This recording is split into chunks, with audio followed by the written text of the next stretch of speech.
বিসমিল্লাহ আলহামদুলিল্লাহ ওয়াসসালাতু ওয়াসসালামু আলা রাসূলিল্লাহ আম্মা বা'দ আসসালামু আলাইকুম ওয়া রাহমাতুল্লাহি তাআলা ওয়া বারাকাতুহু।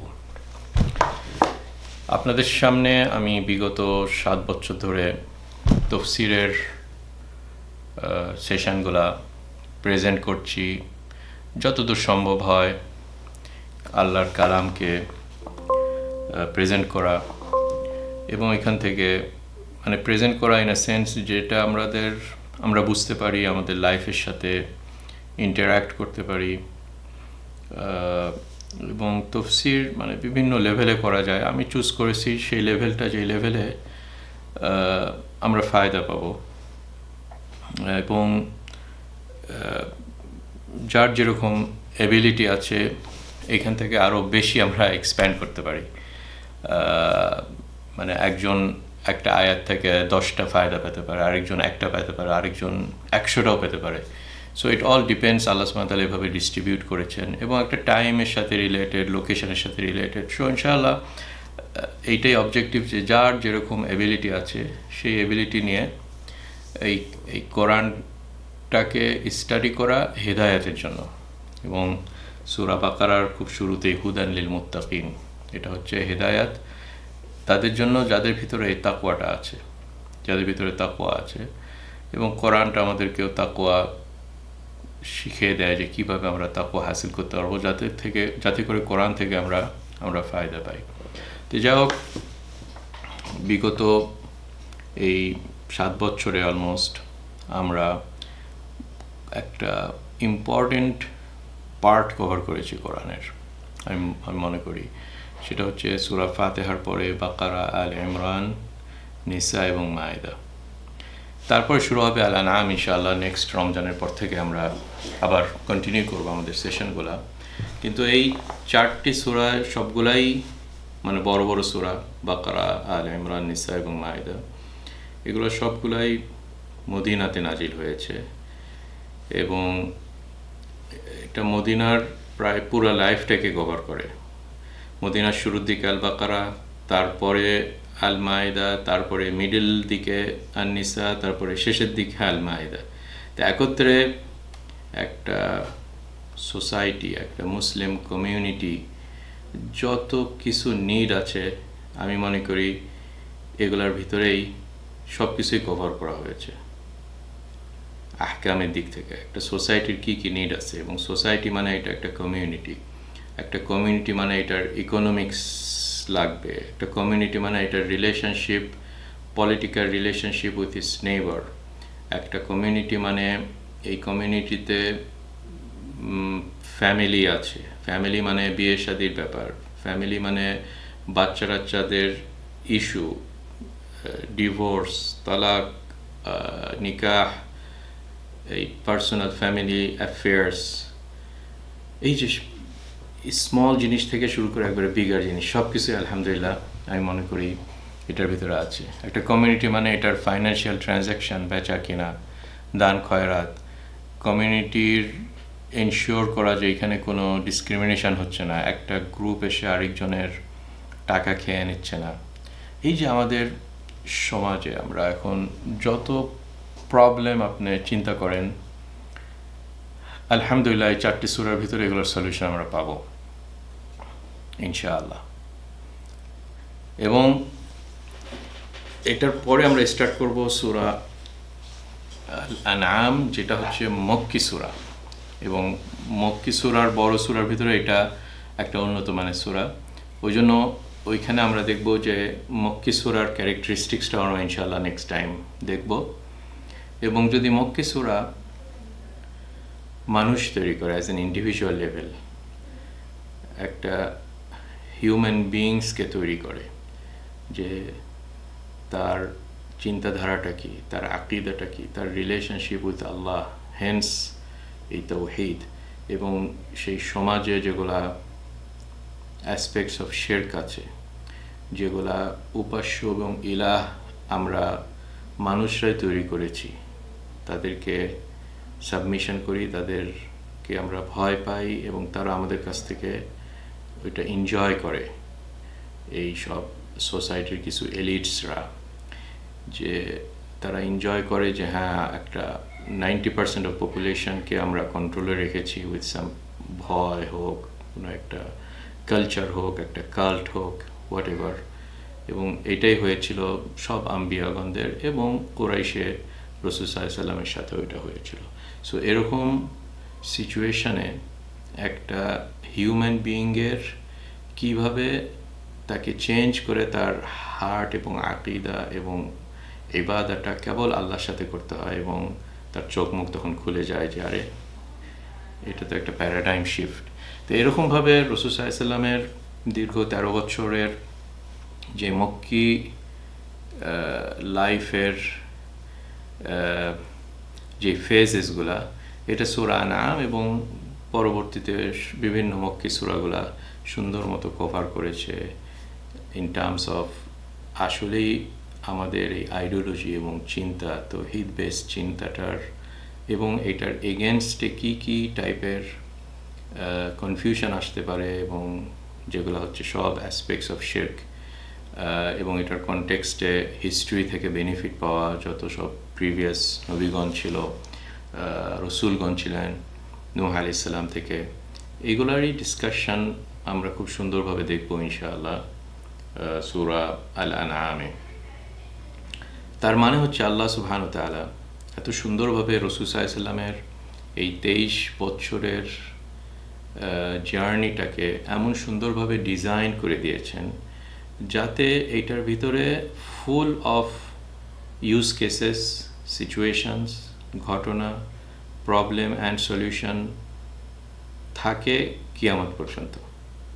এবং ওনার যে ওয়ে অফ লিডারশিপ, এটা একবারে কিয়ামত পর্যন্ত আমাদের জন্য এক্সাম্পল। এবং আমরা যদি এই এক্সাম্পলটা ফলো করি, যে বুঝতে পারি রাসূল সাল্লাল্লাহু আলাইহি ওয়াসাল্লামের methodology of leadership, methodology of একটা কমিউনিটিকে গঠন করা, যে উনি স্টার্ট করেছেন মানুষ তৈরি করার জন্য, ইন্ডিভিজুয়াল পিপল, লাইক আবু বকরকে উনি তৈরি করেছেন, ওমর রাদিয়াল্লাহু আনহু, উসমান রাদিয়াল্লাহু আনহু, আলী ইবনে আবি তালিব রাদিয়াল্লাহু আনহু, আশারায়ে মুবাশশিরিন, এই যে ইনাদেরকে এইভাবে তৈরি করেছেন এই 13 বছরে, যে এরা হচ্ছে ক্রিম অফ দ্য সোসাইটি। তারপরে যখন এইসব ইন্ডিভিজুয়ালরা তৈরি করার পরে রাসূল সাল্লাল্লাহু আলাইহি ওয়াসাল্লামের নেক্সট 10 বছর মদিনাতে হচ্ছে কমিউনিটি তৈরি করেছেন থ্রু সূরা বাকারা, আল ইমরান, নিসা এবং আল মাইদাতে আমরা যেগুলা পড়ে আসলাম। All type of complex situations এই কমিউনিটির ভিতরে। একটা বিগ চ্যাপ্টার এই কমিউনিটির সিচুয়েশনে হচ্ছে যে যখন ইসলাম একটা আপার হ্যান্ড হয় এবং দেশ চালানো শুরু করে, একটা কমিউনিটি চালানো শুরু করে, একটা সরকার গঠন করে, এটার ভিতরে কি কি কমপ্লেক্সিটিস এবং ডাইনামিক্স আছে। এবং একটা বড় চ্যাপ্টার হচ্ছে মুনাফিকিনদের চ্যাপ্টার। ওই জন্য আপনারা সূরা বাকারাতে মুনাফিকিনদের নিয়ে আমরা ডিটেলস আলোচনা এসেছে, সূরা আলে ইমরানে মুনাফিকিন নিয়ে ডিটেলস আলোচনা এসেছে, সূরা নিসাতে মুনাফিকিন নিয়ে ডিটেলস আলোচনা এসেছে, সূরা আল মাইদাতে একটু কম হলেও স্টিল মুনাফিকিন নিয়ে এখানে আলোচনা আছে। সো এগুলো দ্বারা কি বোঝা যায়? এগুলো দ্বারা আসলে বোঝা যায় যে যদি মুসলমান সমাজ তার লিডার এবং তার সাথে যারা আছে, আবু বকর, ওমর, ওসমান, আলী, এবং মানে ফার্স্ট শ্রেণীর যারা অলরেডি এই আকিদাটার আপস অ্যান্ড ডাউনস এবং মানে এই আকিদাটাকে নিয়ে মক্কার লাইফটা অলরেডি পার হয়ে তারা একটা সার্টিফিকেট পেয়েছে, দে গ্র্যাজুয়েটেড বলতে পারেন, মক্কি লাইফ থেকে তারা গ্র্যাজুয়েট হয়ে এসেছে। এবং পরবর্তীতে আপনারা জানেন যে রাসূল সাল্লাল্লাহু আলাইহি ওয়াসাল্লাম ইন্তিকালের পরে এই সব সাহাবীরা, আবু বকর, ওমর, ওসমান, আলী, এরাই পুরো ওয়ার্ল্ডকে ম্যাজিক দেখিয়ে দিয়েছেন। ম্যাজিক মানে কোনো জিওপলিটিক্যাল এবং মিলিটারি সায়েন্সে এগুলো মিলে না, কমপ্লিট ম্যাজিক। যে একটা বেদুইন সমাজ যারা জিরো, কেউ তাদের সম্বন্ধে জানে না, তাদের কোনো পলিটিক্যাল ল্যান্ডস্কেপে তাদের কোনো অস্তিত্ব নাই, কোনো পাওয়ারও নাই, কোনো কিছুই নাই, নো হোয়ার। তারা এসে মাত্র 2 বছরের মাথাতে সেই সময় দুইটা বড় বড় সুপার পাওয়ার ছিল, যারা রোমান এবং পার্সিয়ান এম্পায়ার্স, তাদের ঘাড় মটকে দিয়েছে। ইয়ারমুক যুদ্ধ এবং কাদেসিয়া যুদ্ধ, দিস আর দ্য টু কি যুদ্ধ, যেগুলো আবু বকর রাদিয়াল্লাহু আনহু স্টার্ট করেছিলেন এবং তারপরে আস্তে আস্তে ওমর রাদিয়াল্লাহু আনহু এটা কমপ্লিট করেছেন। সো এটা কোনোভাবে মিলে না আসলে। কিন্তু যখন আমরা বুঝতে পারবো রাসূল সাল্লাল্লাহু আলাইহি ওয়াসাল্লামের লিডারশিপ এবং মেথোডোলজি, যে মক্কি জীবনের লাইফের থ্রুতে আমি মানুষ তৈরি করব এবং মদিনা জীবনের লাইফে আমি হচ্ছে কমিউনিটি তৈরি করব। সো এই লিডার্স, ফার্স্ট শ্রেণীর লিডার্স এবং এইরকম একরকমের সোনার একটা কমিউনিটি লাইক মদিনার একটা কমিউনিটি, এবং তাদের অফকোর্স ম্যাটেরিয়াল হচ্ছে কি কোরআন। এই কোরআনটা হচ্ছে তাদের ম্যাটেরিয়াল। এইটার থ্রুতে তারা পুরো ওয়ার্ল্ডটাকে ওপেন করে দিয়েছিলেন। সো এইসব জিনিসগুলো হিস্টোরিক্যাল জিনিস না, এটা আমি বারবার আপনাদেরকে বলেছি যে এগুলো হিস্টোরি না। আমরা কোরআনকে অ্যাকিউজ করি অনেক সময়, মানে আমরা মানে কোরআনের হকটা আসলে আমরা ঠিকমতো আদায় করি না, জন্যই আমাদের এরকম সমস্যা। আমরা যারা রেসপেক্ট করি কোরআনকে অনেক সময় সীমাবদ্ধ রাখি এটার অবজেক্টিভ, বা এটা হচ্ছে হয়তো কিছু ইমানিয়াত, কিছু ফাজাইল আমল, অথবা কিছু মানে হিস্টোরিক্যাল কনসেপ্টটা, ওকে নবীগণদের কিছু স্টোরি আমরা পেলাম, ইউসুফ আলাইহিস সালামের স্টোরি পড়লাম, খুব ভালো লাগলো, মজার স্টোরি, এরকম। কিন্তু আসলে যদি আমরা কোরআনকে মনে করি যে এটা আমাদের টাইমের বই এবং ফিউচার ডাইরেকশনের বই, হেদায়েতের বই, গাইডেন্সের বই, তাহলে দেখা যাবে যে আলহামদুলিল্লাহ ইনশাআল্লাহ কোরআন আমাদেরকে আরও অনেক তার পাওয়ারটা আমাদেরকে শো করবেন। এটাই মানে হচ্ছে হুদান লিল মুত্তাকিন, যে তার পাওয়ারটা আরও বেশি আমাদেরকে শো করবেন। আমরা মানে অলওয়েজ আমি আহ্বান করব আপনাদেরকে, মানে আমি খুব বেশি হয়তো ডিটেলস জানি না বাংলাদেশের ডাইনামিক্স অফ বাংলাদেশের সোসাইটির পলিটিক্স এবং বিভিন্ন কমপ্লেক্সিটিস যেটা আছে, কিন্তু সারফেস ফর্মে যেটা আমি বুঝি যে আমাদের জন্য লটস অফ রিলেভেন্স আছে আসলে কোরআনে, আমাদের বাংলাদেশের এখনকার টাইমে, যেরকম একটা টাইমে খুব একটা ক্রুশিয়াল মোমেন্টস আমরা পার করছি, মানে এখন থেকে ফেব্রুয়ারির ভোটের সময়, যেখানে একটা পাবলিক সেন্টিমেন্ট তৈরি করা হচ্ছে যে একটা নিউ সরকার গঠনের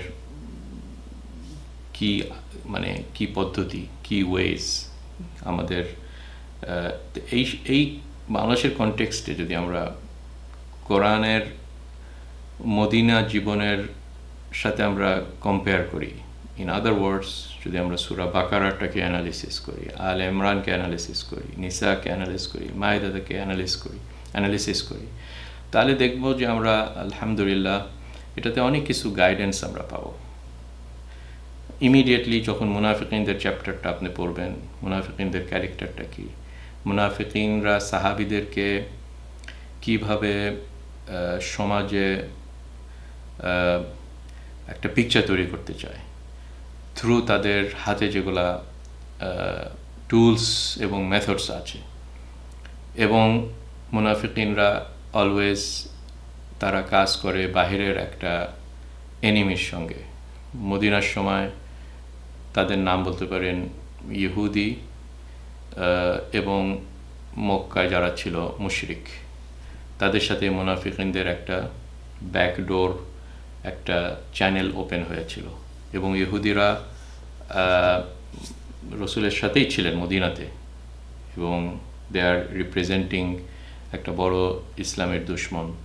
সো এই কনটেক্সটটাকে খুব একটা ডিফিকাল্ট না বর্তমান সিচুয়েশনে বাংলাদেশের পলিটিক্যাল এবং কালচারাল ল্যান্ডস্কেপের সাথে এটাকে কম্পেয়ার করে জাস্ট ওই জায়গাগুলোতে আপনি বসান।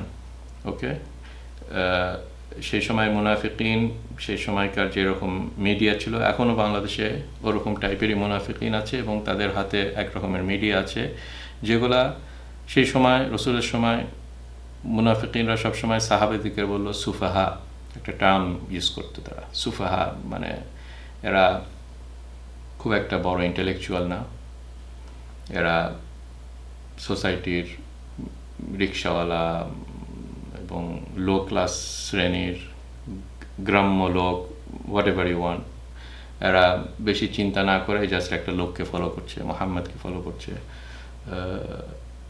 সো এখনকার মিডিয়াতে দেখবেন যে এরকমভাবে বিভিন্ন নাম দিয়ে একটা গোষ্ঠী যারা ইসলামকে ভালোবাসে, যারা কোরআনকে ভালোবাসে, যারা তাদেরকে এরকমভাবে শুধু অ্যাকিউজিশন করে না, এমন সিচুয়েশন তৈরি করে যেটার কারণে লোকদেরকে গুম করা হয়েছে। শহীদ ওসমান হাদি ইজ অ্যান এক্সাম্পল। এবং গ্রেফতার করে নিয়ে যাওয়া হচ্ছে, তাদেরকে এভাবে ট্যাগ দেওয়া হচ্ছে উইথ সো মেনি লেভেলস। অথচ যখন মনে করেন আওয়ামী লীগ সরকার ছিল, তারা যেভাবে একটা কালচার তৈরি করে গিয়েছে এবং লোকদের উপরে নির্যাতন করেছে, আয়না ঘর বলেন, তারপরে আপনার কোটি কোটি টাকা দেশ থেকে বাইরে নিয়ে যাওয়া, তাদের ওন পকেটটাকে ভারী করা, তাদের ওন ব্যাংক ব্যালেন্স, বিদেশে যেগুলা প্লটস, জমি, ফ্ল্যাটস, বিল্ডিং, এইভাবে তারা নিয়ে চলে গেছে। এগুলোকে আপনারা কি বলবেন, তাই না? কাজে আসলে আমার মনে হয়, আমি যে কারণে এই টপিকটা রেজ করছি, যে 7 বছরে আমার যে মেথোডোলজিটা ছিল, যে আপনারা দেখেছেন যে 2-3টা আয়াতের বেশি একটা করে half an hour session on average আপনাদের সামনে আমি আসতাম উইথ অ্যান আয়া, এবং 2টা আয়াত 3টা আয়াত খুব ম্যাক্সিমাম হলে এটার আমরা তেলাওয়াত, তাজউইদ, সরল মানেটা পড়ার পরে এখান থেকে কিছু ফায়দা নিতাম। তারপরের সপ্তাহে আরও 3টে আয়াত। তো এরকমভাবে ইট ওয়াজ আ লং জার্নি, এবং জুম লেভেলটা খুবই লো, মানে একবারে খুবই ডিটেলস একটা আয়াতে আমরা আলোচনা করতাম। কিন্তু অনেক সময় আপনি যখন একটু হেলিকপ্টার লেভেলে চলে যাবেন, আর একটু উপরে যে পুরা সূরাটাকে একত্রে যদি আমরা দেখি, সূরা আল বাকারা, তাহলে দেখা যাবে যে আপনার বলে না যে আপনি যখন ফোকাস খুবই করবেন, আপনি শুধু একটা গাছের পাতা দেখবেন, কিন্তু যখন গাছের পাতা দেখবেন জাস্ট একটা গাছের পাতা সবুজ এরকম হয়েছে, কিন্তু যখন আপনি জুম লেভেল আরও হাই করবেন তখন দেখবেন আরে এটা তো একটা ট্রি, এটা তো একটা ফরেস্ট। কাজে যেন আমরা এই ট্রি এবং গাছের পাতার কারণে এই ফরেস্টের বিগার পিকচারটা যেন ভুলে না যায়। ওই জন্য আগামী সেশনগুলোতে আমরা ক্যাজুয়ালি কিছু আলোচনা করব আপনাদের সামনে, এখন থেকে রমজান পর্যন্ত। এই একটু জুম লেভেল হাই করে দেখি আমরা সূরা বাকারার মেইন কনসেপ্টগুলো কী, তারপরে দেখি আমরা সূরা আলে ইমরানের মেইন কনসেপ্টটা কী, রাসূল সাল্লাল্লাহু আলাইহি সাল্লামের জীবনের সাথে এটাকে কীভাবে ইন্টারঅ্যাক্ট করা যায়, এবং এইখানে মোস্ট ইম্পর্টেন্ট যে আমরা কীভাবে হেদায়েত পাবো, এখন এই টাইমে আমরা কীভাবে হেদায়েত পাবো। ওই জন্য এরকমভাবে যখন আমরা ডিটেলস একটা কিছু আলোচনা করব, দেখা যাবে যে কোরআন আমাদেরকে আবার অন্য রকমের হেদায়েত দিচ্ছে। একটা জুম লেভেল লো করলে এক রকমের হেদায়েত আমরা ওই পার্টিকুলার 2-3টা আয়াত থেকে পাবো, এবং অনেক হেদায়েত পাবো আলহামদুলিল্লাহ। কিন্তু যখন আরেকটু উপর লেভেলে যাবেন এবং রিলেট করবেন এই সূরার শেষের সাথে, শুরুর সাথে, মিডিলের সাথে, এটা আরেকটা প্যাকেজ আপনাকে তৈরি করবে। আবার যখন একত্রে আমরা আল বাকারা, আল ইমরান, নিসা এবং মায়দা, এই 4টে সূরাকে একত্রে করে আরেকটা প্যাকেজ তৈরি করবো, উইচ ইজ মদিনার লাইফ, দেখা যাবে যে আয়াতগুলো আরেকটুভাবে লিঙ্ক হচ্ছে।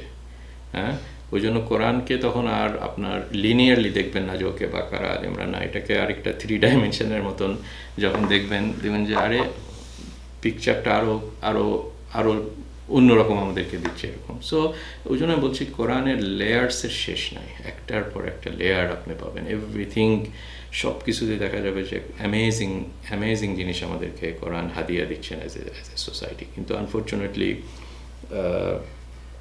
আমরা কোরআনকে আসলে খুব ক্যাজুয়ালি দেখি, জন্য এরকম হেদায়েত থেকে আমরা নিজেরা বঞ্চিত করছি।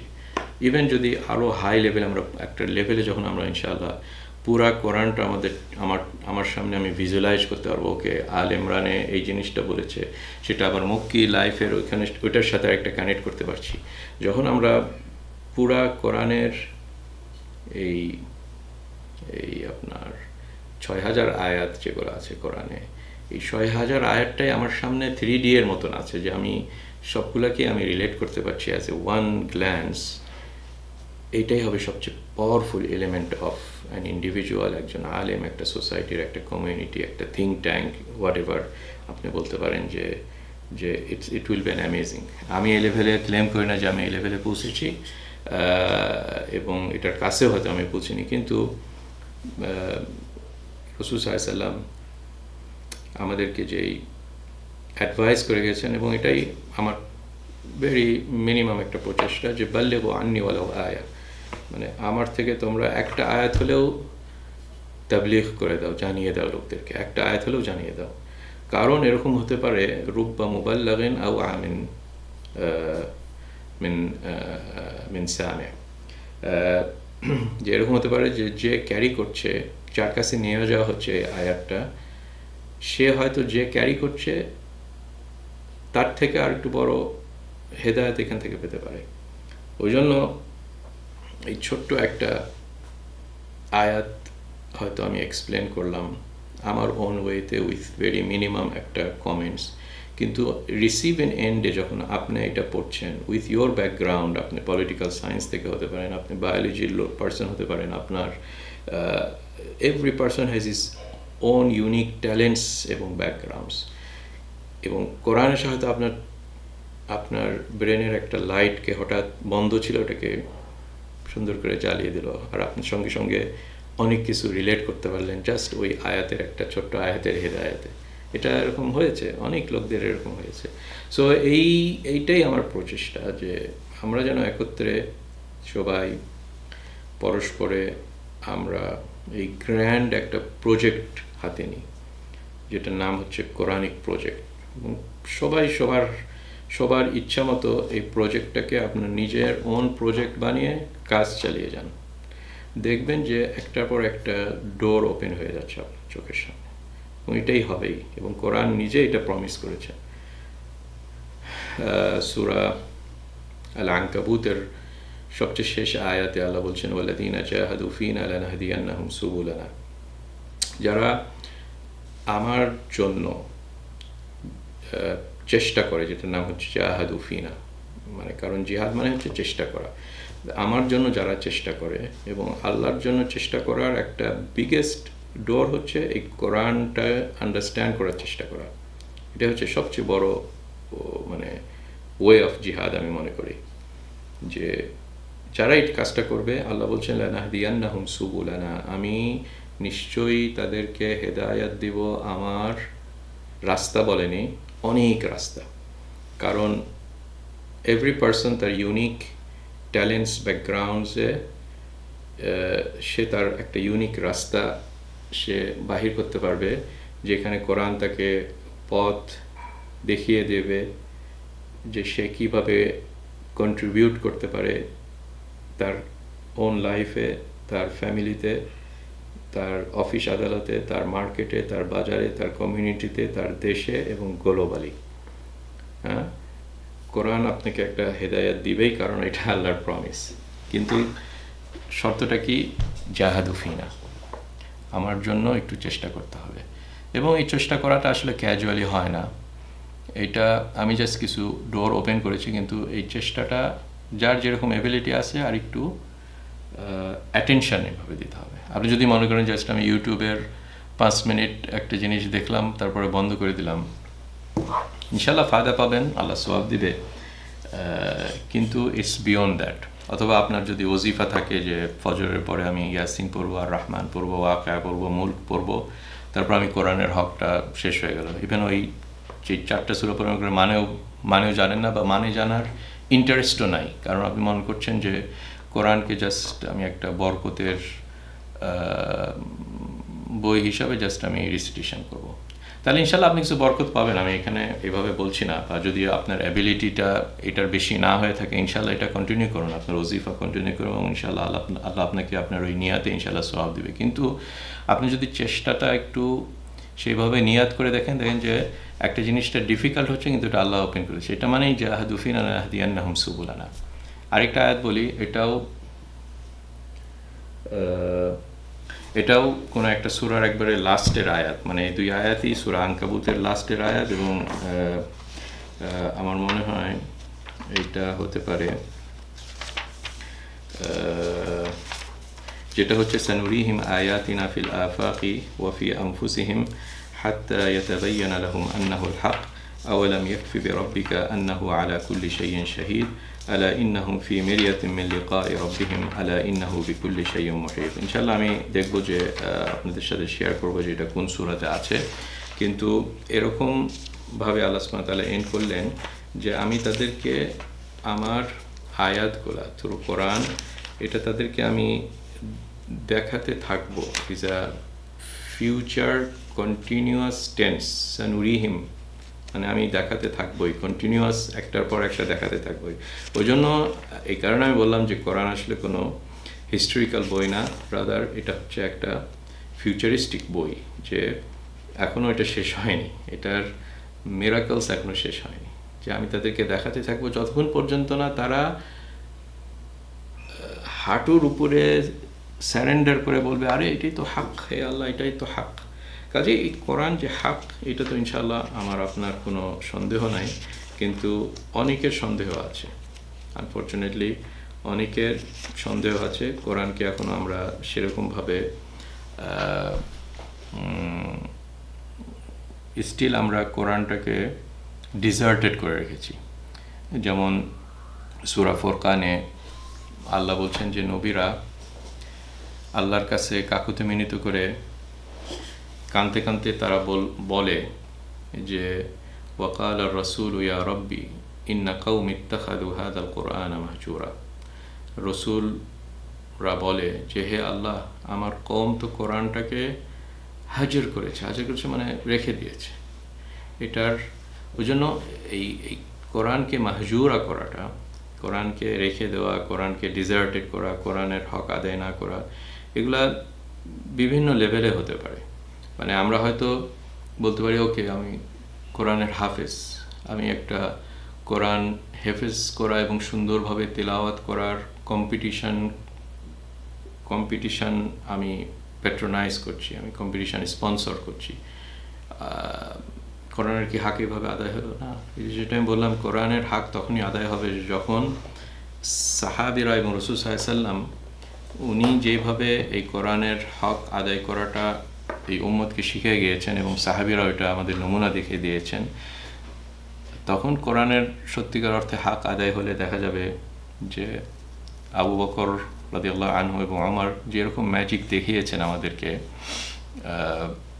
এবং বড় বড় সুপার পাওয়ারকে তারা এই কোরআনটা দিয়েই ময়দানে নেমে গিয়েছেন, এইভাবে দেখা যাবে যে আমাদের উম্মতটা এরকম লেভেলে থাকবে না, এটা অনেক হাই হয়ে যাবে।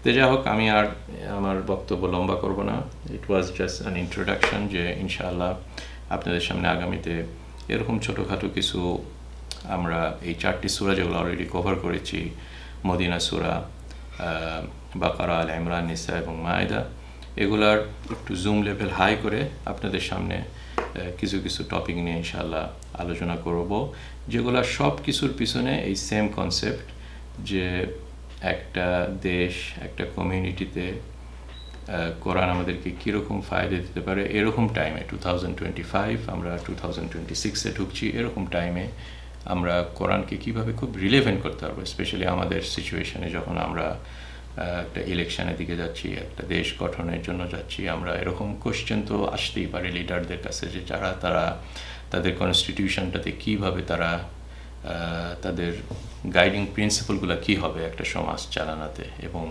বিভিন্ন সব অ্যাসপেক্ট, ফ্যামিলি থেকে শুরু করে ইন্টারন্যাশনাল রিলেশনশিপ থেকে শুরু করে ডিপ্লোমেসি থেকে শুরু করে সব কিছুই কীভাবে কোরআন আমাদেরকে হেদায়েত দেবে।